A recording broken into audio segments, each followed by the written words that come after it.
Bismillahirrahmanirrahim. Comoriennes, Comoriens, chers compatriotes, je voudrais d'abord vous souhaiter la bonne année. Même si je sais que beaucoup d'entre vous ont passé le nouvel an dans le deuil, la misère et la précarité, justement à cause de Azali Assoumani et sa criminalité. Et là, je pense aux assassinats de Gazon, de Moutu, de Faisal et de Salim. Je pense aussi aux emprisonnements sans jugement d'Ahmed Abdallah Sambi, Idi Bouana et Saleh. Et là aussi, je pense à la gestion catastrophique dont nos îles ont été l'objet au cours de cette année dictatoriale et bestiole d'azalisme. En m'adressant à vous aujourd'hui, 2 janvier 2020, je vais vous dire ma révolte face à la débâcle du azalisme. Je vais pour cela ne pas vous faire un discours politique, car je ne suis pas un. Mais je vais vous parler comme un citoyen révolté, qui a écouté des imbécilités, telles que celle que vient de pondre la personne qui fait fonction de président des Comores, Azali Assoumani. Président faisant fonction, car il a fait un coup d'État le 24 mars 2019. Azali Assoumani ne sait plus ce qu'il dit, malheureusement. Et le problème, il ne se rend même pas compte que ces discours sont devenus des redites, vides de sens, à la manière d'un disque rayé qui répète indéfiniment la même répartition, la même séquence, et qui finit par donner des maux de tête aux gens qu'ils écoutent. Monsieur Azali Assoumani, président faisant fonction, nos îles méritent notre amour. Aimer les Comores et s'investir totalement dans un renouveau, dans un développement et dans un bien-être, monsieur le président faisant fonction. Aimer les Comores, c'est non seulement se préoccuper du sort de sa famille, mais aussi du sort de tous ses compatriotes, quelle que soit leur origine. Il n'y a pas de grands et de petits Comoriens. Monsieur Azali Assoumani, faisant fonction de président des Comores, l'occasion du nouvel an pour toute la nation est une occasion de réjouissance, où les Comoriens, unis dans le patriotisme et la prospérité, se donneraient la main pour fêter ensemble comme les victoires de Selakant. Il se trouve malheureusement qu'une caste de malfrats, dirigée par vous, a décidé de prendre en otage nos îles. À cause de cela, nos îles souffrent de pauvreté, nos îles souffrent de dictature et de tares diverses. C'est devenu coutume pour vous, monsieur Azali, à chaque discours, de vendre aux Comoriens les bienfaits de la paix. Aman, aman, aman. On en a marre, Azali Assoumani, président faisant fonction, de promesse en promesse répétée chaque année et jamais réalisée. La paix. Aman, pour vous, semble être un mot vide, n'est-ce pas? Comme il disait M. Abbas hier.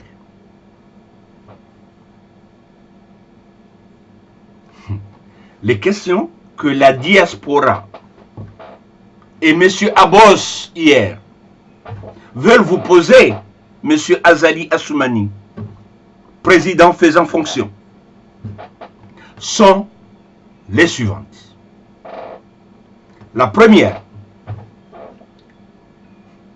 écoutez bien, monsieur le président faisant fonction. Les enfants comoriens qui meurent de malnutrition dans nos îles chaque année, mangent-ils la paix? Mangent-ils le Aman? Deuxième question. Les Comoriens qui meurent d'AVC dans des îles sans politique de la santé comme les nôtres, se soignent-ils avec la paix? Se soignent-ils avec Aman? Troisième question. Les Comoriens qui meurent de paludisme et d'autres maladies banales dans des îles sans hôpitaux décents comme les nôtres, se soignent-ils avec la paix? Se soignent-ils avec Aman? Monsieur le Président Zali. Quatrième question. Les 70% des Comoriens qui vivent encore sous le seuil de pauvreté, moins d'$1 par jour, mangent-ils la paix? Mangent-ils le Aman? C'est pas possible. Cinquième question, Monsieur le Président Zali. Les Comoriens qui souffrent dans les prisons, sans jugement, dans des îles sans justice, dorment-ils avec la paix? Dorment-ils avec le Aman? Non, Monsieur le Président faisant fonction. Monsieur Azali Assoumani, que vaut la paix? Que vaut Aman quand on a le ventre vide? Quand on est sans travail, sans justice, sans hôpitaux, sans médicaments, sans école et sans avenir?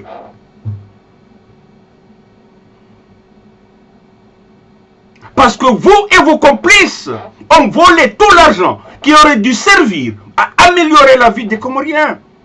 Je donne un exemple.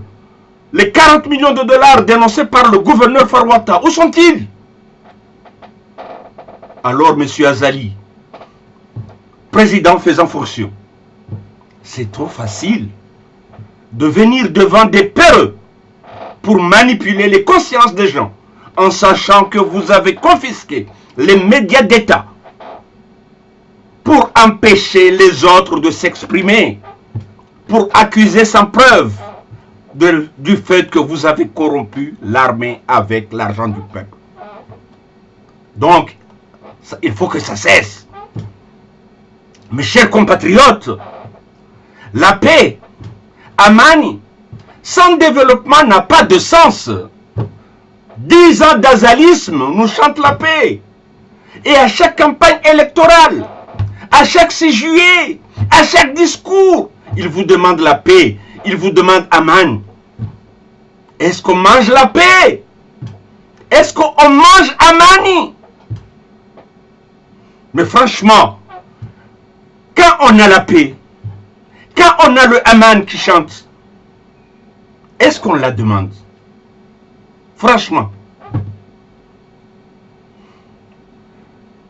La raison pour laquelle Azali Assoumani, année après année, 6 juillet après 6 juillet, discours après discours, vous demande la paix, c'est justement parce qu'il sait qu'il n'y a pas la paix, qu'il n'y a pas d'Amani aux Comores. Aux Comores, il y a la paix de la dictature.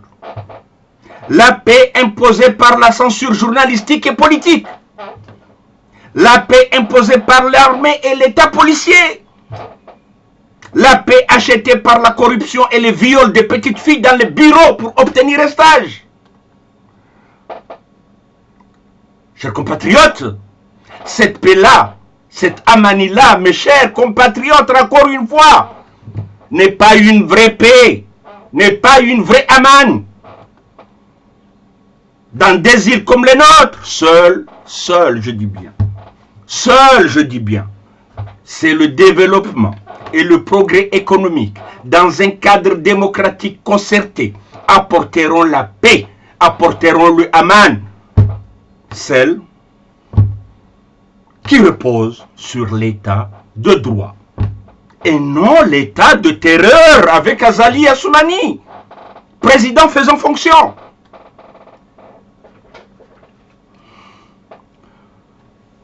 Mes chers compatriotes, il est surprenant qu'Azali Assoumani, depuis 10 ans, il n'a rien à proposer aux Comoriens que le Aman. Mais il y a autre chose qu'il ne vous dit pas.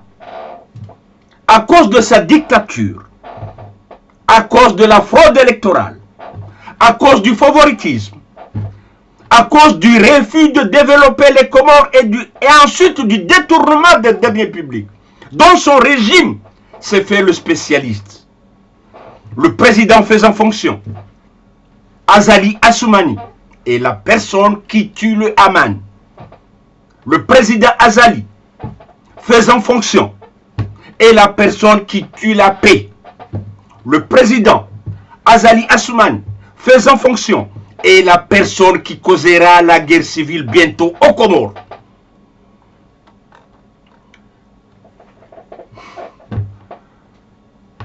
Il y a autre chose dans son discours.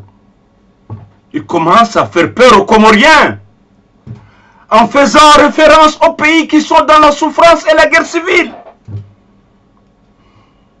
Mais il ne vous dit pas comment ces pays en sont arrivés à cet état de guerre civile et de souffrance.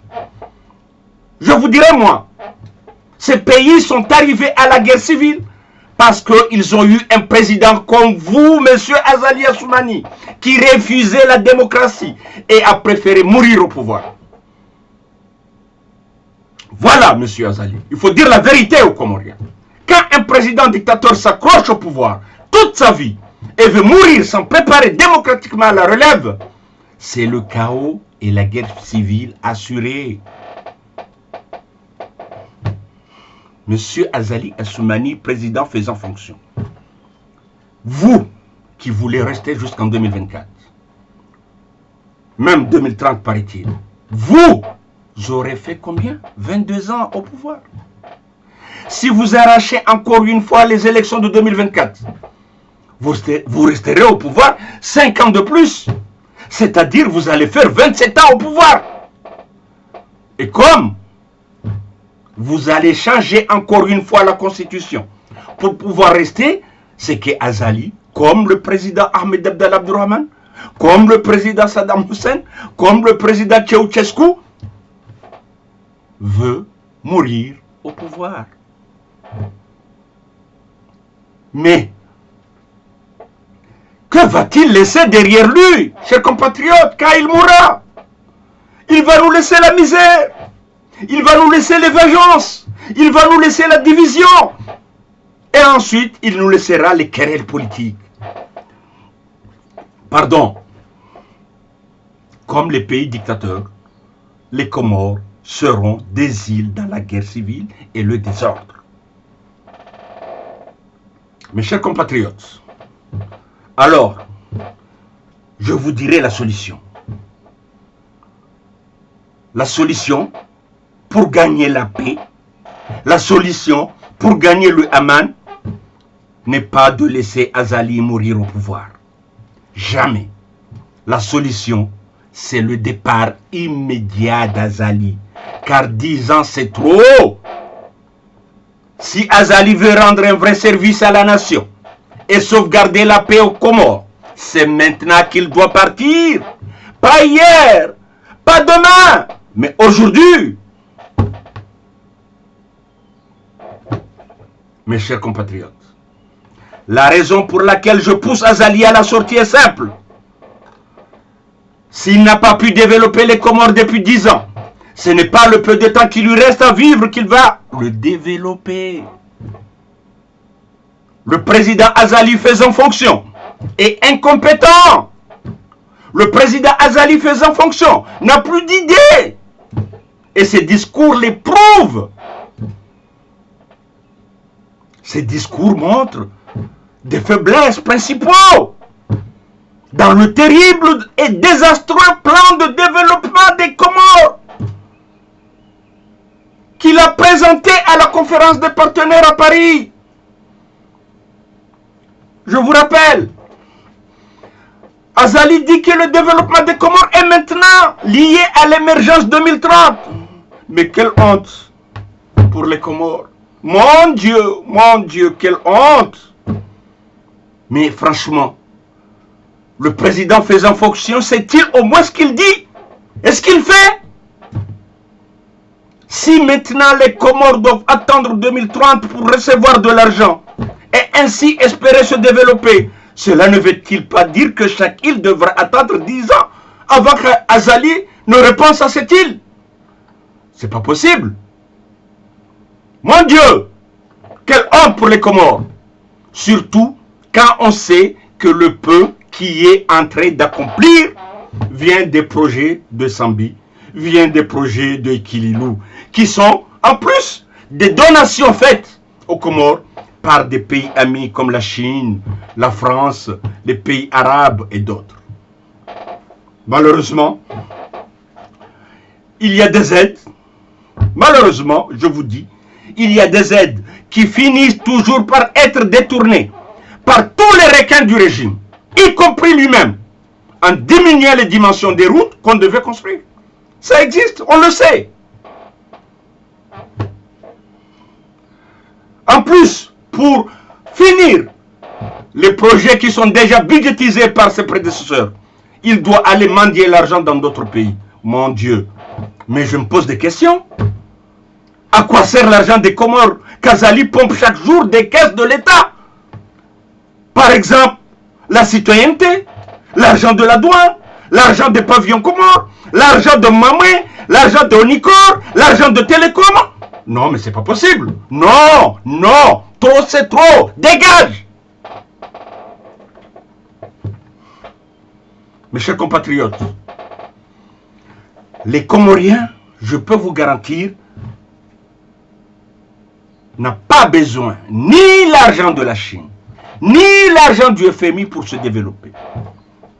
Avec le courage et une gestion rigoureuse, dans le contexte d'un État réformé, pour faire que, je vous garantis, en 5 ans seulement de politique de développement, on dégagera assez d'argent. Ça, je vous garantis. Il nous faut du sérieux.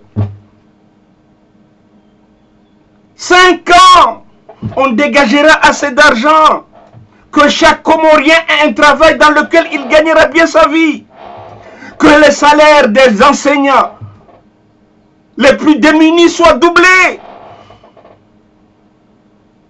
Qu'il y ait un système de sécurité sociale efficace aux Comores qui prendrait en charge tout le monde. Qu'il y ait des médicaments, des hôpitaux et des médecins dignes de ce nom pour soigner gratuitement les Comoriens partout dans le pays. Il y aura les routes bitumées partout aux Comores. Je vous garantis, même des autoroutes qui feront le périphérique de chaque île. S'il y a le courage, s'il y a la volonté. Mes chers compatriotes, il y aura aussi les écoles gratuites et compétentes partout aux Comores, avec au bout des formations menant à l'emploi dans un cadre de gestion rationnelle et d'adéquation formation-emploi. Ça, je vous garantis, mes chers Comoriens. Même les étudiants qui seront à l'extérieur du pays seront payés à la hauteur du SMIC du pays d'accueil. Ça, c'est un programme que j'ai. Et le retour au pays, après vérification des diplômes obtenus, seront toujours accompagnés des structures d'accueil, menant rapidement à un emploi. On réfléchit pour ce pays. Que tous les bidonvilles des Comores soient totalement réhabilités et transformées en zones urbaines habitables avec lignes privées d'électricité, de téléphone, d'eau, de télévision et Internet par câble pour projeter les îles dans l'ère de l'hyperinformation. Que l'on mette en place une politique de fortification du secteur privé par l'encouragement et le financement de la libre entreprise d'une manière qui puisse mener au renforcement du marché national et bien d'autres choses encore. Il nous suffit quoi? La démocratie, la volonté, le courage. Je vous garantis, mes chers compatriotes, il y a assez d'argent pour cela, sans que l'on ait besoin de devenir mendiant auprès du FMI, de la Banque mondiale, des Wahhabites ou autres. Cet argent, malheureusement, est coincé dans les comptes privés des présidents et des ministres de la tournante, y compris Azali Assoumani, de leur famille et de ceux qui sont complices avec eux pour tuer et dépecer les Comores. Ça, je peux vous garantir. Pour que les Comores se développent et retrouvent la paix, il ne suffit pas de chanter le mot paix n'importe comment sur tous les toits, avec à l'appui de la corruption que vous êtes le spécialiste. Ce qu'il faut, c'est une réforme démocratique pouvant mener à l'établissement d'un état de droit et de démocratie dans nos îles. Ce n'est qu'à ce moment que les Comores pourront se développer valablement et vivre dans la paix, dans le Aman que vous chantez tout le temps.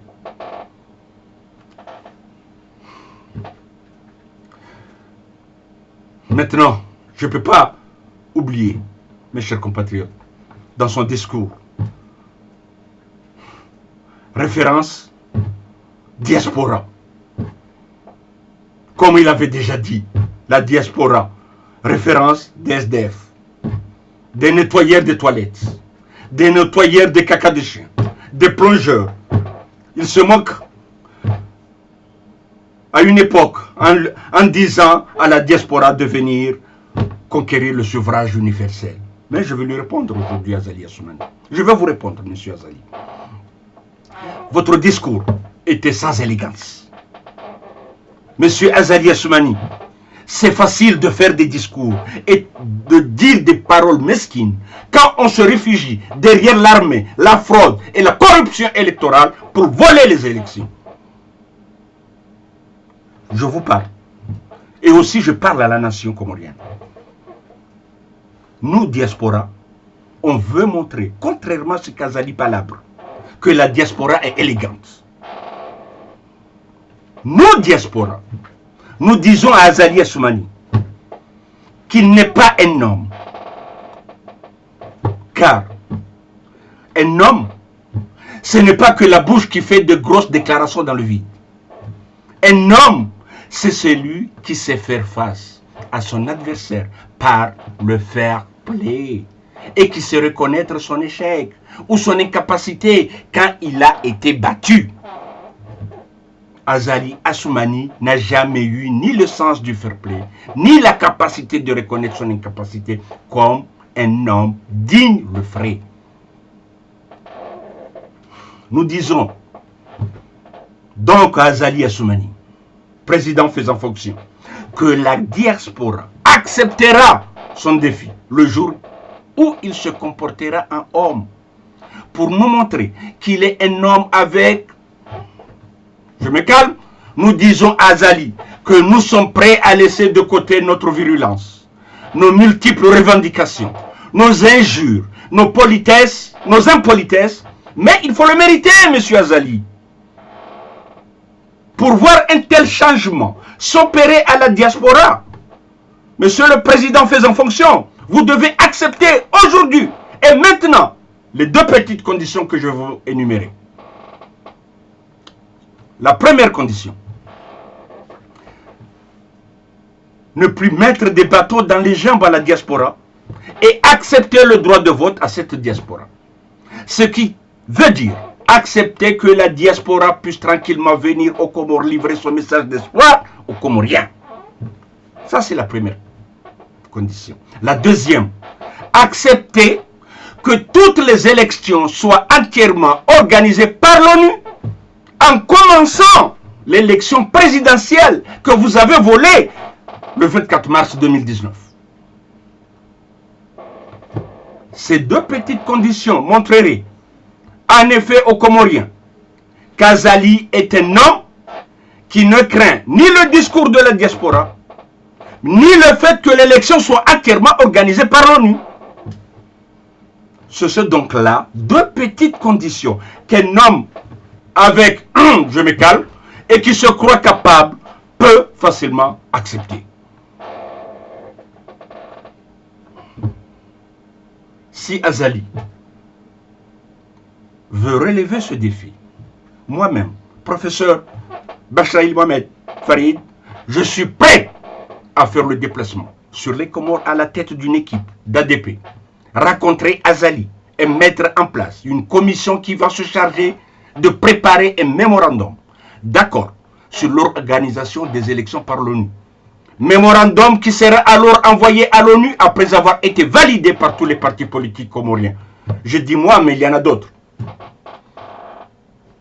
Une élection entièrement organisée par l'ONU veut dire que l'ONU devra tout reprendre à zéro, M. Azali. En d'autres termes, l'ONU devra mettre les Comores sous tutelle. Au maximum, pour moi, 2 ans, c'est pour faire des institutions démocratiques. La première, dissoudre toutes les listes électorales actuelles et refaire totalement de nouveaux fichiers électoraux basés sur ses propres méthodes de travail. 2. Annuler les cartes électorales établies par l'État Azali et délivrer ses propres cartes qui devront être infalsifiables et disposer de dispositifs de vérification électronique. 3. Faire son propre recensement général de la population pour mieux juger du vrai nombre de Comoriens dans les îles Comores. 4.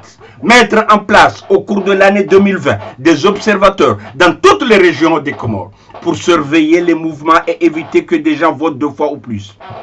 5. Mettre en place ses propres observateurs électoraux qui devront tous venir de pays neutres. 6. Mettre en place ses propres commissions et bureaux électoraux dans lesquels chaque parti comorien pourra avoir son représentant. 7. Réorganisation les circonscriptions électorales d'une manière qui soit plus logique et plus équitable, mais pas de dictature. S'assurer que l'État comorien ne garde le contrôle d'aucune structure électorale. Le seul rôle que jouera l'État d'Azali consistera à mettre à la disposition de l'ONU la logistique financière et matérielle nécessaire, car l'argent, il y en a dans leur compte. À l'extérieur, bien sûr. S'assurer que l'ONU sera le seul organisme à pouvoir valider, puis proclamer le résultat des élections, sans influence directe ou indirecte de l'État comorien. Et enfin, ça c'est une idée personnelle, que j'ai toujours, que je discute souvent avec mon mouvement ADP. Mon idée c'est quoi? C'est reprendre l'origine, je dis bien, de la Constitution de 1978. Une Constitution qui a été réfléchie, qui a été faite par un ancien président de l'Assemblée nationale française, M. Bernard Accoyer. La seule chose qu'on changera, on mettra que la diaspora peut être candidat dans les élections des Comores. Voilà ce qu'on peut changer. Si donc, le président faisant fonction veut vraiment montrer aux Comoriens qu'il est non seulement un homme de paix, mais aussi qu'il peut gagner dans la transparence totale une élection aux Comores, qu'il accepte de relever ce défi très simple à relever. S'il l'accepte, alors la diaspora viendra aux Comores relever le défi d'Azali. Même notre mouvement ADP présentera un candidat aux élections et on verra alors si Azali peut, comme il le dit, gagner une élection contre un candidat SDF ou un candidat nettoyeur de toilettes. Il ne gagnera pas avec une élection de transparence. Si Azali gagne une élection entièrement organisée par l'ONU, alors j'irai moi-même avec la diaspora rencontrer Azali Assoumani après l'élection et le féliciter devant la nation comorienne. Mais si Azali perd, qu'il accepte de partir comme un homme, la tête haute et l'âme tranquille. Au besoin, nous pourrons, avec les Comoriens, donner une amnistie totale aux membres du régime pour qu'ils ne soient jamais poursuivis pour les crimes commis lors de leur exercice. Ça, c'est vraiment une exception. La seule condition de l'amnistie sera pour eux de faire état de leur fortune et d'accepter de rapatrier aux Comores leur fortune pour les réinvestir légalement dans le pays en tant que quoi? En tant que businessman de droit. Voilà. Chers compatriotes, le vrai enjeu auquel fait face nos îles. Nos îles souffrent à cause de son déficit démocratique. Tant que les Comoriens n'auront librement choisi leur président, dans le contexte d'un État réformé et démocratique, les Comores ne connaîtront pas la paix, ne connaîtront pas Aman. Une élection entièrement organisée par l'ONU est la seule chose qui aujourd'hui pourra produire au moins 3 résultats positifs. Je vais citer les 3 résultats positifs. La 1. Une élection entièrement organisée par l'ONU apportera la vraie démocratie aux Comores. 2. Une élection entièrement organisée par l'ONU mettra tout le pays d'accord et ramènera l'unité nationale autour de la personne qui sera élue. 3. Une élection entièrement organisée par l'ONU assurera le développement et la paix aux Comores. Par contre, mes chers compatriotes, si Azali refuse cette offre simple et cette occasion de montrer aux Comoriens qu'il est un homme de paix, qu'il est un homme d'Aman, qu'il n'a peur de diaspora, il n'a pas peur ni de la transparence électorale, c'est qu'Azali est un homme sans qui ne veut pas le bien des Comores. Dans ce cas, il ne laissera aux Comoriens d'autre choix que la violence pour le chasser du pouvoir bientôt. La diaspora est prête à relever le défi d'Azali. Mais Azali peut-il relever le simple défi que lui lance la diaspora? Voilà, mes chers compatriotes, la vraie question que les Comoriens doivent se poser en ce nouvel an 2020. Accepter ce défi, c'est permettre aux Comores de s'unir et de prospérer dans l'attente, la communion et le patriotisme. Refuser ce défi, c'est tuer les Comores. Faisons le vrai choix de l'unité, de la démocratie et de la paix durable en exigeant d'Azali Assoumani qu'il donne la totale responsabilité, l'organisation des élections à l'ONU pour que vivent les Comores. Voilà, mes chers compatriotes, ce que j'ai à vous dire aujourd'hui. Vive la nation comorienne. Vive la nouvelle République autonome des Comores. Bonne année à tous. Dans un mois, je reviendrai. Merci.